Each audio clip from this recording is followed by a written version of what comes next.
All right, all right, all right. Here we go. All right. So we now know a little bit more about our brain, our super powerful brain, and how we can use it to help us live our best lives. So I just want to continue on with a little bit more of understanding of our brain, kind of reiterating it, because how we are affected by stress, panic, overwhelm, feelings of depression, all of that stuff. I feel the best way to control over those things is to understand what is going on. So it's not a mystery and you're not afraid, and you're not afraid that you're going crazy or that you're not normal or whatever. And so you can better handle it. Okay? So I'm Rebecca Kahn, and I'm a life coach that specializes in helping people release stress, anxiety, and panic, and be able to handle them regardless of any kind of situation in your life. You can be resilient and confident no matter what, once you know a little bit about your brain and know all about emotional strength. Okay, so we talked a lot over the last couple weeks on how incredibly amazing our unconscious mind is and how much data it processes and how much it is in control of. The number one thing, though, that it is in control of is keeping our body and our humanness here on earth, keeping us alive. So the analogy that I use is that this is a big cruise ship, and the captain of the ship is the one that makes the decisions to go a certain place, to it can think forward. It can be forward thinking. It can make plans. It can use reasoning and logic and everything else. But the unconscious mind is what is really running the ship. It's really what is fueling it. It is what where your morals come from. It's keeping it safe. It's keeping the boat afloat. It's keeping everybody in food. It's keeping the energy, the gas, or I don't even know what oil they use for boats. Who knows? I'm sure that of course somebody knows, not me. Anyway, so if and the whole thing of the conscious mind, the unconscious mind, all of our parts working together, they all need to be in alignment, right?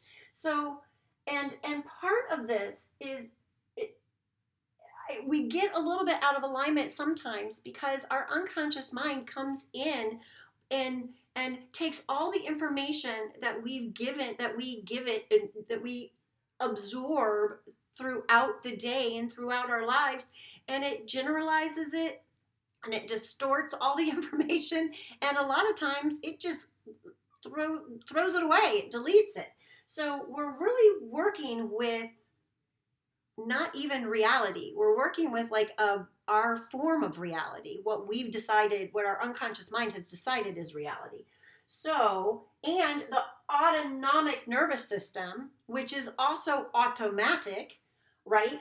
And it happens so fast, is part of what is keeping us alive and is part of our unconscious mind. And so when we have feelings of fear or anxiety or panic, what happens is that we somehow, the unconscious mind has picked up something that it thinks is a threat, some kind of a trigger that is threatening to the unconscious mind. We might not know it. It makes no sense a lot of times. And then immediately, because it's part of the autonomic nervous system, immediately we have physiological responses such as our heart beats faster, our blood pressure rises, our pupils dilate, we get sweaty. Well, all of our energy goes right to our skeletal muscles, so we can either fight, flee, or freeze. Right? Lots of things are happening physiologically in our body. We feel things in our body. We might get hyper focused. We might feel jigger joggery in our heads, and that physiological response then goes up and says, "Yep, that's right. It's a threat. See, I know we're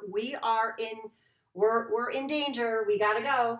And then because of that, then the emotions automatically kick in, and the emotions, what were our emotions, we need to feel all of them, and these are pretty scary this is really scary.